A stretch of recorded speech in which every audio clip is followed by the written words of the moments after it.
paperboard and evening TV. Everywhere you look, there's a heart. Welcome back, YouTubers. I am Jason Wersma. That is my buddy Hampton the Bear, and this is the best damn fantasy football channel on YouTube. This is Tankers Fantasy Football, and today we're going to get it down and dirty with some running back starts and sits and some wide receiver starts and sits, along with throwing a few tight ends and quarterbacks at the end, as well as we have some listener questions to get to. We will get to later in the video as well. We're going to lead off with some starts at running back. I know these first couple are, obvious, at minimum sexy deluxe RB2, probably back end RB1 sexy deluxes, but just so you know, no reason to even think about taking them out of your lineup. We're talking about Aaron Jones playing against the Cardinals. We're going to have 177 yards, 177 scrimmage yards, 2 running backs a game, which is the second most in the league. Also giving up 1.5 touchdowns, 2 running backs a game, which is the third most in the league. And also we got here another sexy deluxe matchup, just a mouth-watering matchup. I know Philip Lindsay has been a little worse on the road than he is at home, but he's going to Cincinnati, and I think if you're gonna, if he's gonna cure his road woes, I think it's gonna be against a team like Cincinnati. He's gonna have 172 scrimmage yards, 2 running back, which is 4th most in the league, as well as the most touchdowns in the league. 2 running backs thus far. So all in on those 2 guys. Get a few more guys. The start at running back, got some Lamar Miller playing against the Browns, getting the 3rd most fantasy points to Lamar Miller. He went out there, got it sexy with that 97-yard rush for a touchdown. The last time a running back ran for 97 or more yards for a touchdown, it was Lamar Miller a few years ago when he did another 97 burger. So he likes those 97 burgers, but I think he's going to be able to keep that RB2 sexy production moving forward versus the Browns this week. We got some Gus the Bus Edwards, and it's getting a little scary for Gus the Bus Edwards. They're activating Kenneth Dixon. He started practicing a couple weeks ago. They had 21 days to activate him. They just did. Alex Collins is banged up. Apparently Gus the Bus a little bit banged up. But if Gus the Bus does go in this game, he has a juicy, sexy deluxe matchup versus the Falcons out there, who surrender the most points to opposing running backs. So if somehow, some way, Gus the Bus does get it sexy for you, maybe they just brought in, maybe they activated Kenneth Dixon because Alex Collins is a little banged up, and they gave Gus the day off of rest just to make sure he's healthy. We will know more about it when the practice situation comes out on Thursday, which you may already have known by the time you watch this video. But we got one more start at running back. We got Sean McCoy playing the Dolphins. Dolphins give up 180 scrimmage yards to opposing running backs a game. That is the most in the NFL. They're also giving up a little over 1 touchdown a game to running backs, which equates for the 8th worst in the NFL as well. All right, we got some running back sits to get right into. We got Tevin Coleman. He's been averaging since the Freeman situation went out in Week 5. He's been averaging 9.7 carries a game, which is a little under 10 carries a game. He hasn't really been getting that sexy for you in through the air either. I mean, he has been living through the air. That's the only reason why he's been a viable RB2 whatsoever. But he gets a tough call this week versus the Ravens. They're giving the 2nd fewest yards and the 5th fewest touchdowns to opposing running backs. I mean, I think if you got any other options, if you're between Tevin Coleman and another guy, ask me below. I'll get after you, get it sexy for you, make sure you make the right play. But I think I'd be leaning more toward the sit of Tevin Coleman. Got Adrian Peterson with Thompson coming back. Looks like he's coming back. Practice early in the week. Practice Monday, since they don't play till this Monday. I'm thinking this is the week where Chris Thompson finally returns. Philly has given up the 10th fewest touchdowns. And, the run defense has been a lot better up the middle than it has been on the edges. And I don't think AP is necessarily a guy that can get to the edge at this point in his career like he used to. So I think I'm going to go ahead and sit Adrian Peterson. Sony Michel, like I talked about in the last video, I don't think I'm really going to, sit Sony Michel just for any cock bum of the week out there. But he does have a pretty tough matchup playing against the Vikes. They were giving him the second fewest touchdowns. The guy like Sony Michel is kind of out there eating off his touchdowns because he isn't really getting that much love through the air. He's getting like maybe 1, maybe 2 passes a game, but he's not really getting any receiving yards out of that. He's kind of a groundhog out there, and if he can't be getting in the end zone, he's going to be more of a RB3 flex play than an RB2, so I'm going to be a little more temper expectations. One more set at running back. A lot of people have been on the Carlos Hyde wagon with Fournette on the suspension, but I just don't know. I am not ready to anoint Carlos Hyde. Anything in PPR, you can feel okay with starting TJ Yeldon, but I'm just not ready and willing to put Carlos Hyde at my flex spot and feel any sorts of confidence about it.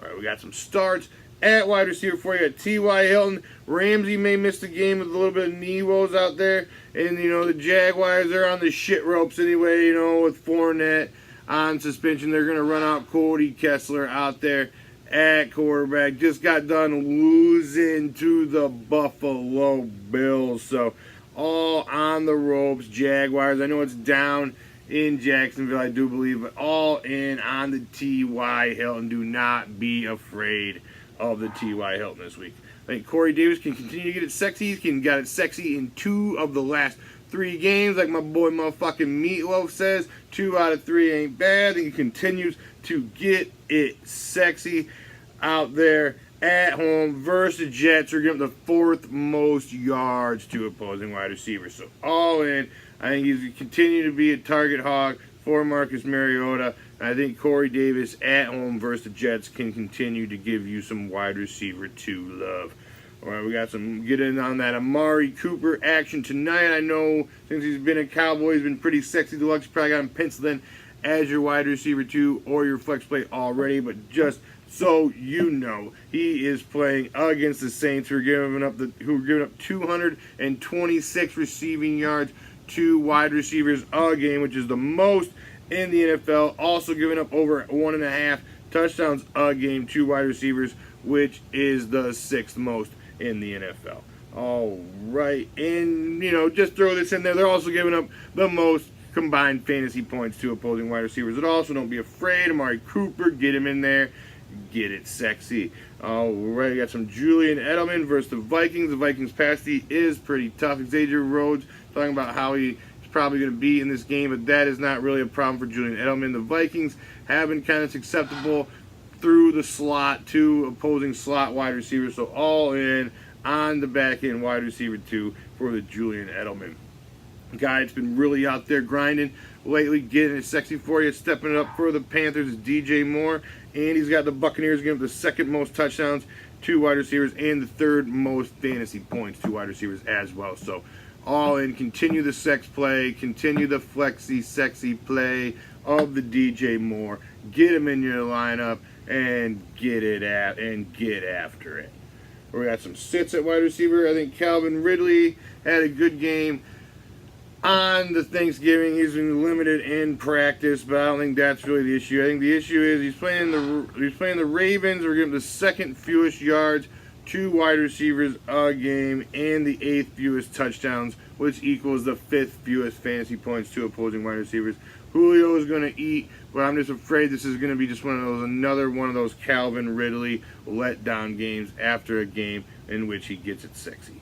All right, sit some, Jarvis Landry, beginning, when Baker took over, when Baker was throwing shitty, Jarvis Landry was getting the targets he was eating. Now that Baker's out there throwing for 3 touchdowns a game and looking good, Jarvis Landry is averaging like 6 targets a game, and he is also playing the Texans, which has been very stout, especially as of late. They're giving the 9th fewest yards to wide receivers, and they're giving the fewest touchdowns to opposing wide receivers, which equals the 3rd fewest fantasy points. So I think this is an all-in sit for the Jarvis Landry. Another all-in sit. Alshon Jeffrey came back from his injury, got it sexy for you. This is what we've been waiting for, but not as of late, people. For the last 4 games, he has averaged 7.5 full-point PPR points in his last 4 contests, and that is just not getting it done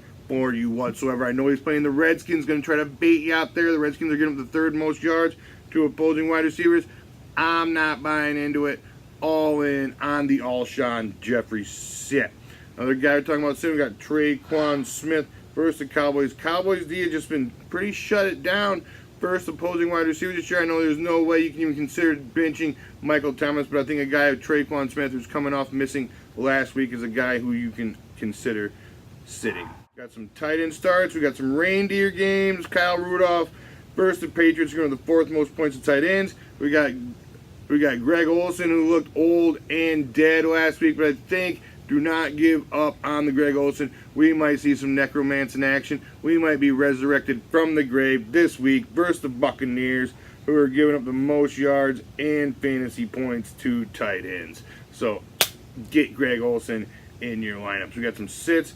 We got some Herndon versus the Titans. The Titans are giving up the fewest touchdowns and the fewest points to opposing tight ends. This Herndon ride has been, not really the greatest, not really the sexiest, but it's been steady. But I think this is the week where you would want to avoid some Herndon. We got a dart throw at tight end. Run out there some CJ Uzama, we got some Driscoll clanging and banging out there. He's going to need some safety valves, and I think that it's going to be some CJ Uzama. Got we got one start at quarterback. We got Dak Prescott tonight versus the Saints. 303 passing yards a game, which is second most in the league, and they're giving up 2 touchdowns a game, which is that's not that crazy. It's like 11th best in the league, but they are giving up the 4th most fantasy points to opposing quarterbacks. So all in on the Dak Prescott, who since Amari Cooper has come to town has really turned into a very viable back-end QB1 for you guys. I got one sit at quarterback as well. Baker Mayfield, I talked about earlier, he's been getting it sexy, but I think this week at Houston, we're giving the 3rd fewest points to quarterback. I think you can sit on the Baker Mayfield, because you probably got Baker Mayfield late. He's probably you've been starting him over your guy who you've been planning to start the whole season. I think this is the week where you lean back toward that guy. I forgot we got one more sit at quarterback, just so you don't get baited into the action. We got Derek Carr playing against the Chiefs. We're giving the most yards of opposing quarterback. I'm saying fuck all that delusions of grandeur, horse feathers, gentlemen, and keep Derek Carr on your bench / waiver wires. All right, we do have some listener questions. We got Clay, not really sure on that last name, so I'm just going to throw it up there on the screen. There you go. We got some Clay. He's asking me, we got Matt Breida or Corey Davis in half-point PPR. I know I was just repping some Corey Davis, but I think the safe play here is Matt Breida. I mean, Matt Breida has just been all the Niners offense. He is all they've been, him and George Kittle as of late. And I think I saw something at Red Zone brought up last week. The Niners had like 110 total yards of offense, and Matt Breida was like 85 of them at one point in the game. So I think all in, safe play, keep it safe. The safest bet of 15 PPR points, I do believe, is Matt Breida. All right, we got Danny. Danny is saying, do we go Chris Carson, who I just love this year? He's like 3rd in the league in positive yard gain percentage out there per touch, but he's saying Eckler in a 1.25 PPR. So if this kind of steep PPR action, Chris Carson really hasn't been our pass-catching boy thus far this season. And with Melvin Gordon out, I think Austin Eckler, you can write him down for 6 or 7 balls in a shootout-type game with the Steelers on Sunday Night Football. So I think all in on the Austin Eckler over Chris Carson in that 1.25 PPR for you, Danny. All right, we got Fareed. I hope that's how you pronounce it. I'm sorry, I'm getting a little bit of some hard names out there, boys. But we got some Fareed Saluadad. I'm sorry, I'll throw it up on the screen, and I'm not trying to, make anybody mad about not being able to pronounce your name, Saluade or something like that. Did I get closer that time? I do hope so. But he is asking Josh Adams or Gus the Bus in full point PPR flex.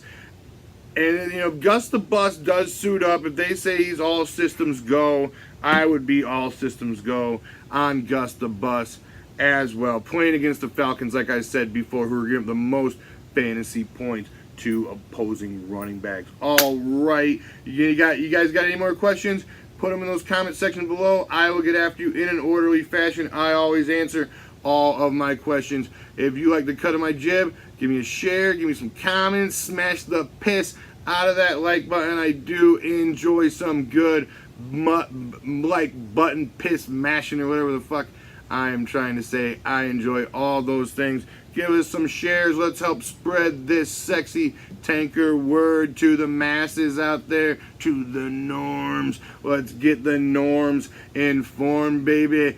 I will be back at you. I think I'm gonna do a little DraftKings. You know, some people they're out of their season-long leagues. They need something to fall back on. We're all degenerate gamblers at the end of the day, people. So you know you gotta get some action. So you gotta lean toward your daily fantasy, and you gotta get after it with some DraftKings. So I'm gonna bring it to you some DraftKings on later on in the week. See you later.